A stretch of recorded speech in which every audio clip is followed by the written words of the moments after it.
back to a very special episode of Crushing Canaan. As you can see here, if you're watching the video, it's just myself, Seth Varnadore, this week. Pastor Nate Varnadore is traveling, so I've put together some of our best and most interesting, quickly answered questions, those questions that go at the beginning of the podcast. So you can listen back to a few of those that have been, in my mind, most interesting or most fun. We'll take a quick listen to those, and then we'll be back next week with our regularly scheduled 10 Commandments and continuing our series on Christianese. So thank you for listening. Please like, subscribe, do all that good stuff. You can find us on Twitter at Crushing Canaan. You can email us crushingcanaan@gmail.com or check out BibleContextMatters.com for full episodes and some writings from Nathan. So check all those out. Tell your friends. Thanks for listening. Here's some more quickly answered questions. We'll see you next week. We did a little episode 0 to intro everyone to ourselves, but this is our first official episode of Crushing Canaan. Mm-hmm. And how these will work is we'll have a topic. Nathan will kind of go through it. I'll ask him questions. But at the top, we can ask questions we've received from listeners, or I'm going to have my Seth's dumb question of the week. Are these being sent from you? Are we actually getting things from other people? I know some people try to message me through the website and all that, and I'm going, these are not silly questions. Y'all are hitting us with. What people don't understand is they're asking too good of questions. Seriously, there's it's an art. There's a level with the really bad questions, and then there's a level with good questions. You got to hit that little gap between them. Got to find the B movie version of questions. Yes, it's not. Yes, it's not. They're not great, but there's something to it.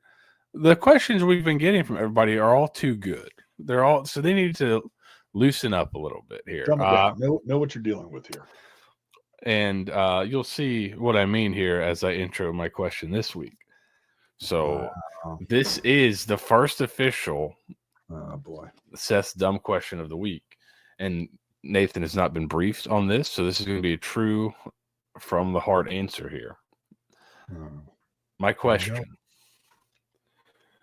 do you have more respect for the bad singer at church or the good singer at church? Because my take, and maybe I don't want to cloud your judgment here, but we've all been, my church has a lot of really talented people. I mean, we've got people playing like flutes and it's crazy. Like there's all kinds of instruments being played really well. A bunch of people that can sing really well. And then I'll watch other places, or I've been other churches where the person who gets up and sings is not very good. And I feel like they're doing it for the love of the game. There's not much they can gain from it personally, right? Because they're not great. So, who thinks that way? People who can't sing. I can't. That's what I'm saying. Is it my? That's my question. Is it? Look, the people that are good, obviously, they get to show off a little bit, but they are using their gifts. How I respect. But I'm going to give you a third one. I want to throw it out there. Okay. People who don't have to be on the stage to go all in. Oh, you'll see some of those people. That's for sure. I'm just saying, like that's a button of mine. You get that person who thinks that they're on Star Search or American Idol, and they get up there and they are hamming it up, and you're just like, man, you sound like a cat getting skinned alive. This is not. I guess that's part of it. No, you say that put it in the right place, man. Context matters, baby. It's no, if they're in all serious, and you can see it too. But here's something I learned from a friend of mine who's a worship pastor. We talked about that, and he said, what's funny is people who are genuinely doing it for the Lord will always go past their natural talent. Like they always end up doing better. And it's not because it's for them, it's because they're doing it for the Lord. God blesses that. As weird as that may sound to some people, if it's for the Lord, I will respect it. But there are some people, to me,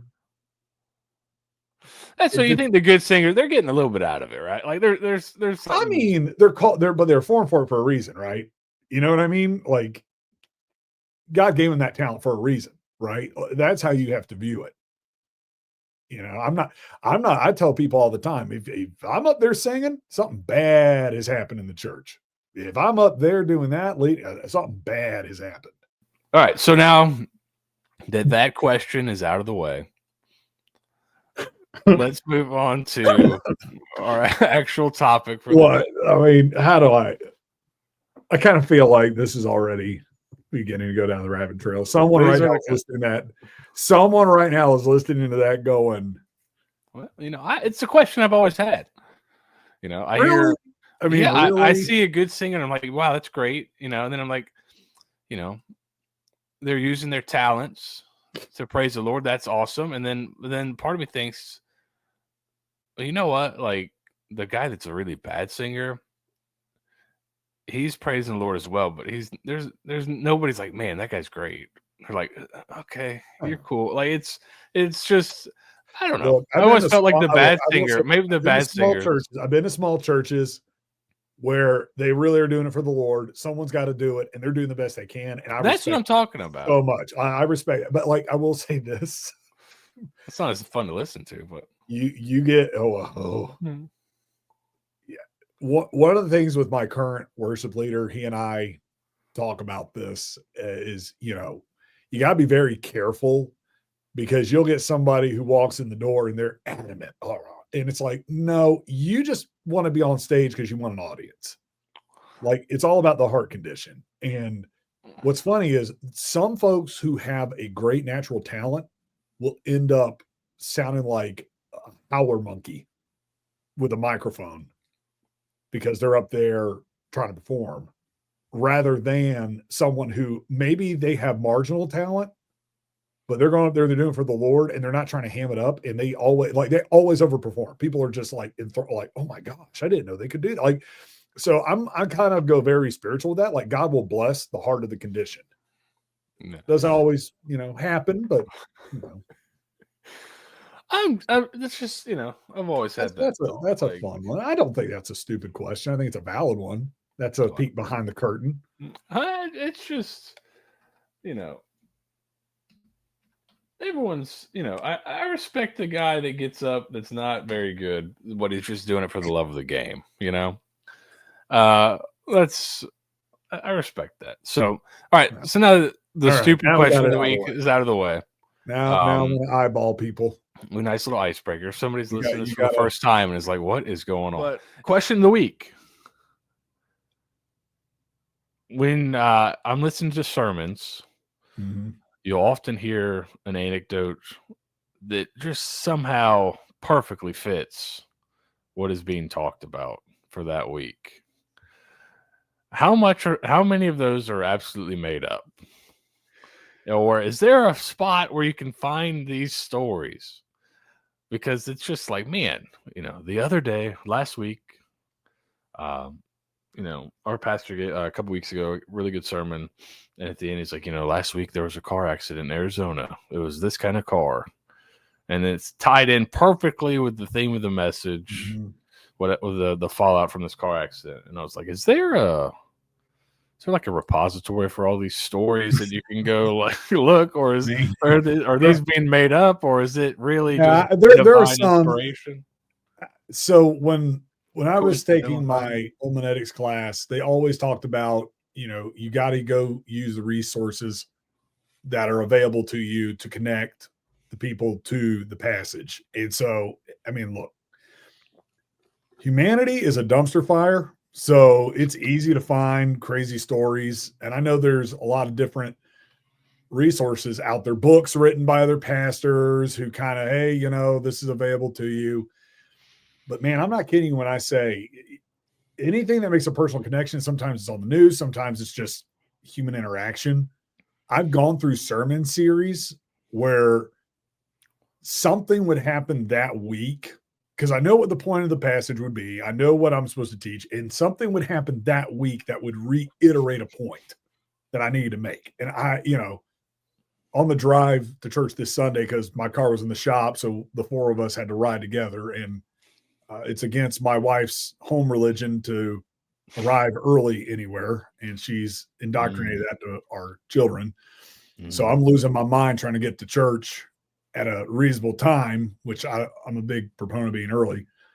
And she did something. I looked right at her and I said, well, I just want to congratulate you on finding a way into the sermon today. And that's literally what I'm talking about today. And luckily I ended up dodging the bullet on that one, but it naturally happens a lot of times. God will present those examples, and but there have been books written. But to me, if a pastor has to manufacture it that much, it's like, oof, there's a lot of low-hanging fruit out there to connect people with. I heard a comedian, Dusty Slay, is a little bit of edge, but pretty funny, talking about he doesn't like when, like, he can't tell a joke if it doesn't come from like a real place. Yeah. Because he feels like you're manufacturing the story to fit a punchline instead of like having it all be like truthful and honest. And it just is not as he has a joke about the song 5 o'clock somewhere. And in his joke, he goes, it's noon, but it's 5 o'clock somewhere. He's like, well, no, it's 5:30 somewhere. Like that's what then somebody hit him with there are 30-minute time zones in like Nova Scotia. So he feels like he can't tell the joke anymore because it's technically not true.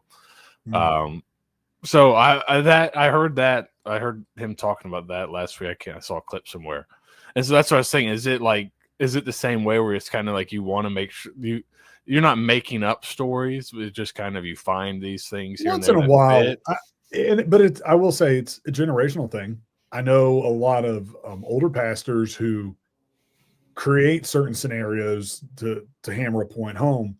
But I know that when I first got into ministry, I heard a speaker one time at a conference make the comment. They said, who are masters of connecting with people in the audience to drive a point home is stand-up comedians. Yeah. And they said, you could learn a lot from them because they always know how to connect a point with reality. And sometimes, it's exaggerated, but they said as pastors, you got to look at that and go, man, is there a point you're making that will connect with people with reality? So yeah, truth is stranger than fiction, man. Yeah, and I often run these questions by our father to make sure they're not too out there. And he hit me with an example that he had from when he was a kid that he still remembers, and I want to give that example here because he's like it's ingrained in my head, and we were kind of laughing about it. He said the pastor told a story one time. He remembers it from when he was a kid of a guy saying, don't worry, I'll accept Jesus on my deathbed. I'll accept Jesus. I'll have time on my deathbed. I'll accept Jesus. And they said he got in a grisly car accident and he was barely alive. And somebody said, you're dying. Are you going to accept Jesus? And the guy's last words were too late. And then he died. My gosh. And he said he still remembers the too late. That's terrible. I know. So that's not even. I thought that was probably that one's probably made up. I'm just gonna. I would think so. There's no bad questions, just dumb people who ask them. That's what I've been told. Well, I've been asking all the questions, so that hurts. You'll get over it. Here's my question for this week. Does it matter what you wear to church? We've all heard the term Sunday best, and I think most of us grew up having to get really dressed up to go to church. I feel like now I see a lot more people. It's a lot more lax than it was when we were kids. So does it matter what you wear to church? Can you wear can you dress like you're going to a rock concert and wear blue jeans? I wear jeans every week. So I do. I will say this: it's the why. Even Christ himself said, it's what you put in that will reveal. Well, he says it's not what you put in; it's what you put out, right? And so, I have seen a lot of people suit and tied up on Sunday. They would dress to the nines, and yet they go live another life the other 6 days of the week. You know, looking the part and living the part are two different things, and it's caused a lot of resentment. I had somebody explain this to me recently, and I thought this was interesting, and it was from somebody who's in their late 70s, early 80s, about why they dress nicer. And I gotta say, the person who said this to me did not do it from a place of we all should be doing it. They were just sharing with me why they do it.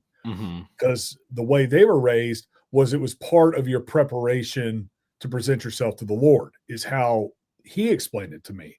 That, hey, that time of, getting your suit ready and preparing, that there was something about getting everything ready on Saturday evening, preparation for Sunday morning, that caused that to happen. Here's what that's also done, though. In many cases, there is a certain level of, if I'm coming here to be in community and live with and do life with people, as many churches try to kick around pretty cheaply, by the way, I want to add. I think there's that balance. At the church plant down in Florida, we had somebody who walked in just about every week in a sleeveless shirt and a hat. And he was about as worshipful and genuine as anybody else that I've ever seen wearing a suit and tie. It's a heart condition. So I think it depends on the style, your church, and the kind of community you're in. I know some churches, we have one church in our community. It's a very healthy, good church, and they are a lot of suit and tie. And then there's another church that's theologically and doctrinally the same as them. The pastor, if he ever puts on a tie or anything, beyond a polo and jeans, people assume there's a funeral going on. There's a balance between the two. I personally don't think it's that big of a deal. I think it all just depends on your why. Come to my church, and it's a mixed bag, man. It's fun. Yeah, that's how it is kind of where I'm at. I always just thought it was showing some deference and like a respect. That's kind of what I thought. But I don't know. That's why it was my question of the week. It's kind of like, it doesn't really matter. I think the most important thing is showing up and being open, right? So, right. Well, you gotta think, and that's one of those things where Jesus didn't wear a suit and tie. Paul didn't wear a suit and tie. They obviously, they weren't filthy and all this and that, but what was most important to them was the heart of worship, the why. And we have a running joke, and this is not a shot at anybody who does wear suit and tie. That's what you want to do. If that's what prepares you to honor the Lord, then good for you. But the running joke with some of my deacons, they have a text thread, which is pretty hysterical when you consider in a church like ours, deacons, the way they interact. One of the chairmen of the deacons said, "All right, men, it's communion. Put on your Pharisee suit. Get ready to go." And that's the one day that they all will wear suit and tie, is on communion, just to be a little extra, reverent to it. But you would be amazed at how many people get wadded up and caught up in that. I do believe there's a time and a place. I mean, I'll dress up nicer on certain occasions, and but I always say to people, when you see the full black tie, black suit, it means two things: someone is either getting wed or somebody is dead. And that's what people hold on to that, but it's all about your community, man. I think I read somewhere, as long as you don't wear a vest, then you're good. Oh, they would be pleasantly disappointed. Come on down. Come on down. Mr. Vest and Mr. Jeans. Unbelievable. You'll get over it. Well, add it to your prayer list. I will. They're going to dress you up in a vest. That's from Seinfeld. All right, so let's go. Let's move on. I thought that was interesting because I do think there is a. I say let's move on, then I'm going to go right back to it. I think there is. Right. I think there. I know what camp you're in. You're not going to gaslight me into getting your way. No, I really don't care. I just always. You're the kind of guy who always gripes at his wife and kids for how they dress, don't you? Well, my kids want to wear Crocs, and I'm like, absolutely not. I don't know. Like, I will not allow Crocs at church. I don't know. I don't know why. It's just it'll never happen. I try to wear like slacks or I don't know. When I go pick up my kids at WeWorld, which is the preschool at the church, I try to take my hat off. I don't know. It's just a very bizarre. I don't really care what anybody else does, but for some reason I feel like I cannot dress down. But I'm not, some Superman or anything. So, well, it's just I don't know. That's like ingrained in my head. So when I see other people, I'm like, is this, right? Is this does this mean anything? Look, like I do think even church leadership, I will say, I think needs to distinguish themselves a little bit away. You're not going to catch me wearing a Hawaiian shirt or a Columbia shirt up there in our church. I have to be able to, unless they come out with the vest at the same time. But if you're talking about just the body, the congregation, as long as it's nothing sleazy and distracting. And that really is, probably right. The way to think is if you are there, you'd rather have somebody there in rags than not there, right, sitting at home in a suit. So exactly. Just come as you are. Isn't that the saying? Yep. Come as you are. So, but don't wear Crocs. Can we at least say that? Can we at least say that Crocs are not allowed in church? They will not help you walk on water. So they probably give a slight edge, but it's still. All right. Now you're just. Now you're. They are somewhat buoyant, but I don't. What am I? It's better than wearing like a boot, probably, if you're going to attempt, but it's still not going to work. I'm about to call your wife. I'll get her in here. Disciple. All right, so no. All right, we agreed. No Crocs in church. All right, everything else is fair game. All right. So the other night, I'm watching an American classic, King of the Hill, and I was reminded of an episode where young Bobby Hill, who his father would say ain't right, was got in trouble with his father Hank because he was wearing a shirt that said Satan sucks. And then that made me think of, I guess, using modern language to discuss it's not the faith necessarily, but elements of it. It made me think of the shirts, the Jesus is my homeboy shirts.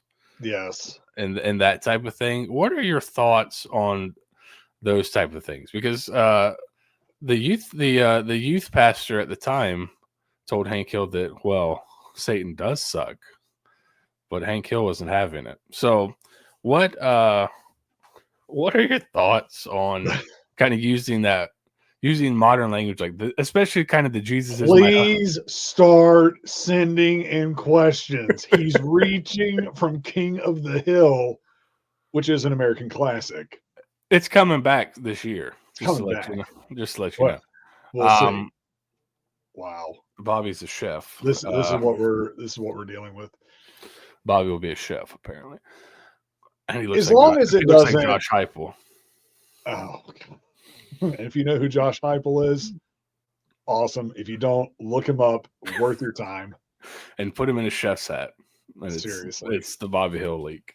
Uh, But I remember there was kind of some, I wouldn't say like pearl it's all clutching. about how, my opinion, it's all about how it's represented. Uh, Prime example, there's an infamous shirt out there. This is ridiculous. I don't know why I'm laughing at this. It's a picture of Jesus in the clouds with two thumbs down, and it says, "Even Jesus hates the Yankees." Yeah. Like to me, I go, okay, that's not appropriate. I get the humor in it, and obviously I'm laughing about it a little bit now, but it's not presenting Christ as reverent. Jesus is my homeboy. I don't look, kids and teenagers, it's a little bit of fun. I don't see any harm, any foul. To me, if it dilutes the image of Christ, then you got a problem. If it's watering down scripture, I don't like it. But I saw one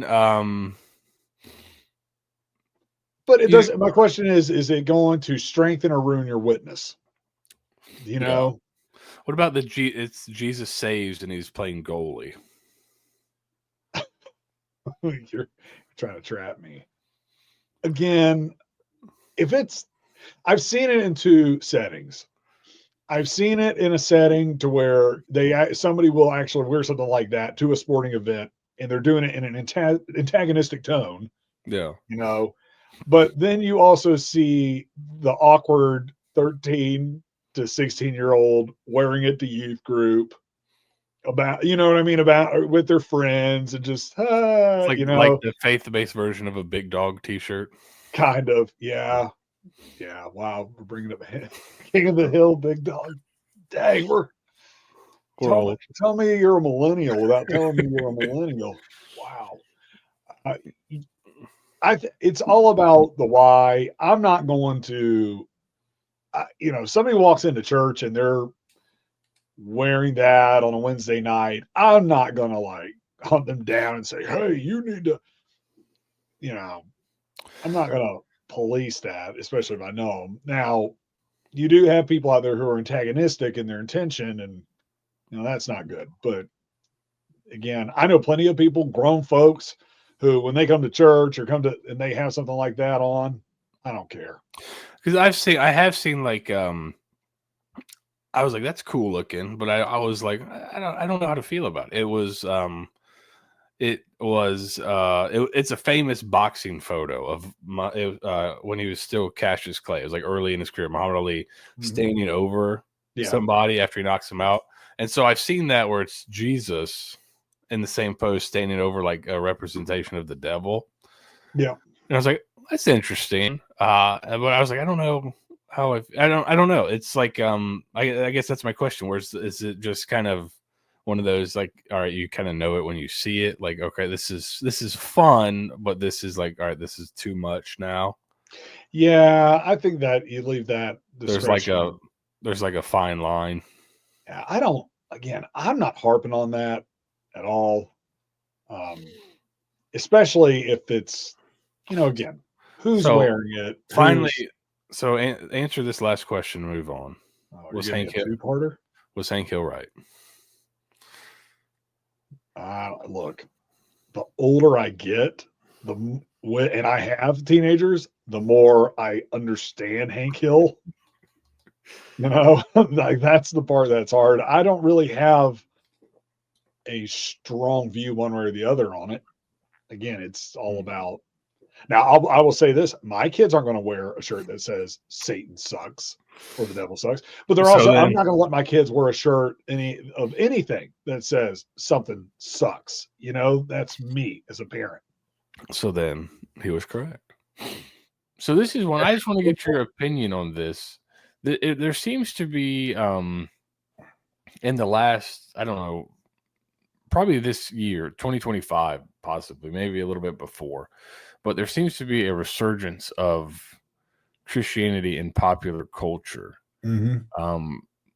Recently, for the first time in like over a decade, you had two Christian songs on the Billboard Top 100. Mm-hmm. And looking back even to the time it happened prior, one of them was like a Carrie Underwood song, and the other was The Old Rugged Cross, sung by somebody. So these are probably the first time ever, possibly the first time in a really long time, that you've had two original kind of Christian songs on the Billboard Top 100. A lot of people watched Wes Huff on Joe Rogan. Joe Rogan's been talking about Jesus more often. Well, he was just on Andrew Schultz too. And then, yes, Wes Huff was just recently with Andrew Schultz on their show Flagrant for, I think the episode's 3 hours long. I don't know if he was on there the whole time, but so it seems there seems to be more and more curiosity, and there seems to be more and more of this raising in I read, when looking up the stuff on the Billboard Top 100, I read that in young people from 2022 to 2024, consumption of Christian or gospel music is up 19% since in the same young demographic. So why do you think we're seeing this resurgence in popular culture when there has been for a while all right, let's push this off to the side, that's over there? Well, because what we're beginning to see is morality redefined. I've heard a pastor say it best that if the government is not over God, then the government becomes God. And so who defines these terms? Who defines it? And what we're seeing is man is very flippant. We're very indecisive. And look at the issues we see with even like transgenderism. The fact that that's a debate. If you don't want to be a man, can you not be a man anymore? If you don't want to be a woman, then it becomes trans species. And then it's stuff that we used to mock and say, this is how out of control the world is, and it's coming to light. And what we're seeing is the people who have allowed it spearhead it, the younger generation's looking up, and their version of rebellion is to go, what, who defines that? You get to define that? And a lot of it ties in with what's being left behind too. We can talk and go down a rabbit hole about how wealthy an older generation was and what they didn't do, and what's being left behind to the younger generation. I did see an interesting stat on that that I just want to throw out because it was so unbelievable. It said the median age of a home buyer in 2007 was, or the median birth year of a home buyer in 2007 was 1967. The median birth year of a home buyer in 2024 was 1967. Yeah. But the point being is people are going, well, how did we get here? What have we compromised? What have we been doing? And you look at all the information that's out there in history, and we see similar patterns. History repeats itself. When morality is compromised and forfeited and goes through a decline, it all folds. And so some people are really beginning to see that, and they're questioning. They go, wait a minute, who does define these things? Yeah. And the things that we've been told for years, well, you don't question this. It's hysterical because it's the same cycle, right? The questions that we would say the hippie generation challenge about authority, a younger generation is looking at them now going, wait a minute, why did you flip that on its head? Why? And when they ask why, there's still a lot of gray areas. But the one thing that is constant is if there's a God and he's never changing, and morality has been defined by him, right? Then maybe we need to understand that better. And as people go through, and you do have guys like Wes Huff stepping up who are in archaeology and apologetics, and they're putting real data out there, and they're challenging this internet bias of, well, how do we know? And you get guys that are, I can't remember his name, Billy Carson, yeah. Well, Wes Huff gets on there, and he was kind of like, oh, this guy's an apologist out of Canada, and he debates this guy who's an internet sensation, and he demolishes him. People stop and go, what is going on? Because there are things known as hard facts. And we're seeing that being challenged, and the younger generation is going, maybe we need to really look into this. Maybe the people before us have diluted things. And I mean, I wholeheartedly believe that. I could speak for myself. I walked away from church for a while because I'm like, this is what it's about. Mhm. And we're just being told, believe. Well, why? Like, what are you offering that some other, and then what will you just do? Wait a minute. That's not good. But the Mhm. very same logic is being applied in, I would say, a more liberal mindset. Well, why should we do that? I mean, isn't there where does morality become concrete? Who defines it? Mhm. What's their response? Well, just do it because that's a thing we think you should do. Well, guess what? It's the same answer. It's just on the different side. No. So It seems like we're coming off of an era of selfishness and possibly maybe seeing the fruits of that, you know, attitude, or absolutely, it's not as absolutely. it's not I as mean, bountiful, there were right? So, generations before us. And I mean, we better be careful. This could become a whole episode in itself. But there's a reason why you see a lot more people in our age range. I look a lot older than I am, by the way. You see a lot more people in our age range go, you know what I want? I want property. I want property that maybe one day my kids could build a house on, and mhm. I can be with my grandkids. And that's not what we were raised on. I mean, I remember one point in time you looked at me like I was crazy, like, man, one day I want a house of property. You're like, what is your infatuation with land? That's one of the worst things. And then fast forward, you now have a few kids, and Yeah. we're looking around and we're kind of going, man, that all of a sudden doesn't sound so bad. No, I just need a movie theater within 30 minutes and I'm probably set. That's it. That's And it. So, fast internet. That's also been, part of it too, is like you don't need to be in these places anymore uh right. for that. So, yeah, and it is I think we're kind of teetering back towards maybe not selflessness totally, because I don't think that's gonna, And sorry but for the dinging, by the way. That would be our father interrupting. Not, well, come on now. Come on. he would not be included, just for clarification, in the selfishness of previous He generations. keeps texting during this recording. He's rather selfless, but I think overall we saw, especially starting with the hippie movement, and where it was kind of, hey, do what makes you feel good instead of, maybe do what's Yeah, societally responsible to do and help advance society and things like that. So, absolutely. um, so I think we're kind of moving back towards Well, and and going back to what you were asking about the media, what is with this? Well, people want things with a purpose. Years ago, a pastor named Rick Warren wrote a book called The Purpose Driven Life, and it sold mhm, millions of copies. And you read it, and it was a very on point. Why do we have the mental health issues we have? Why do we have, well, when it's all said and done, people are looking around going, what is my place and purpose in this world?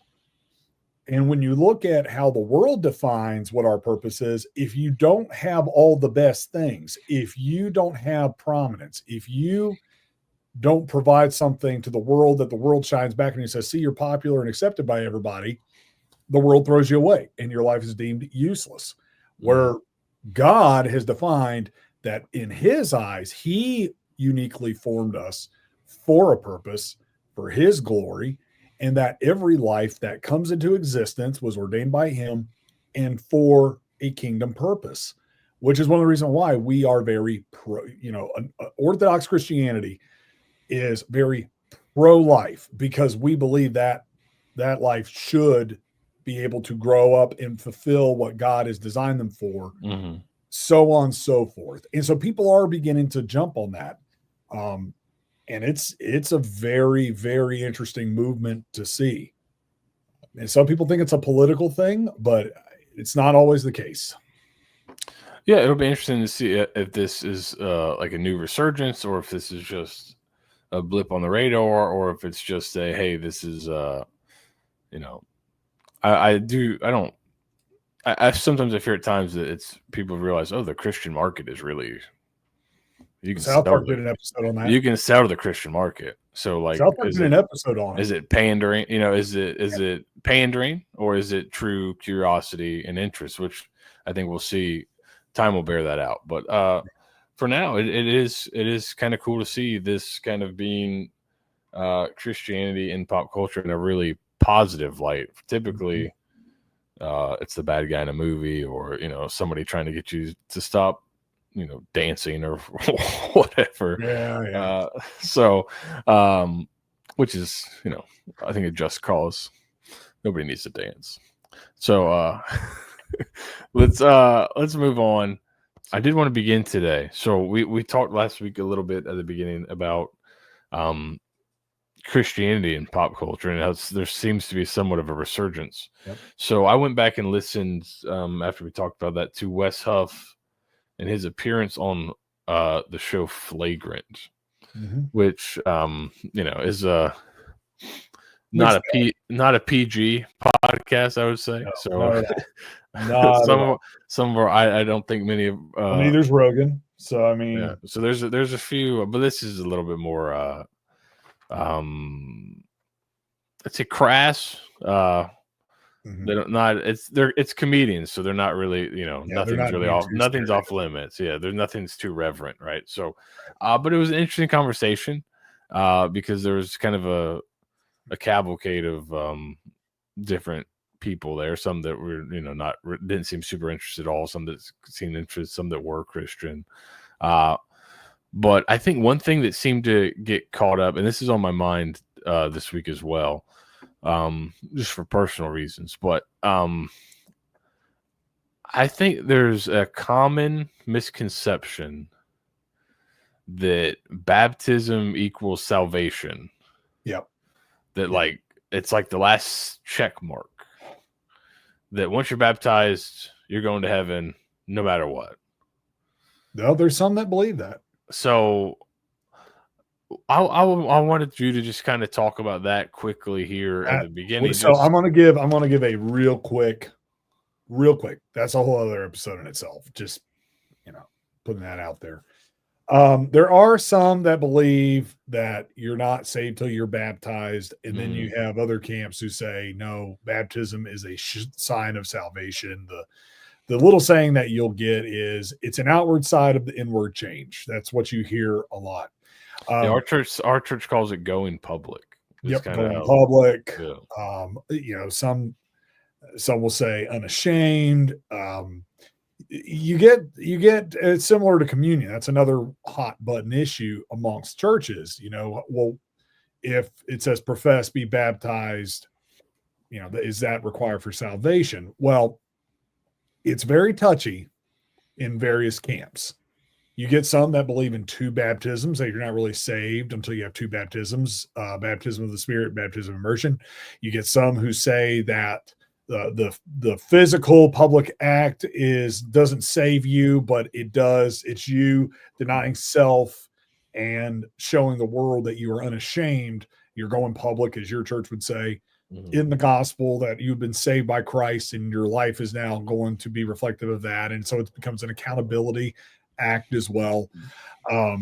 That's what we partake in. You have some that do full immersion. You have some that sprinkle.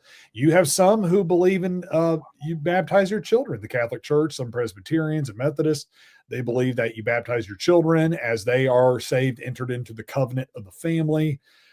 There's whole different interpretations that go into it. And it is, in some areas, depending on your view, it is a secondary issue.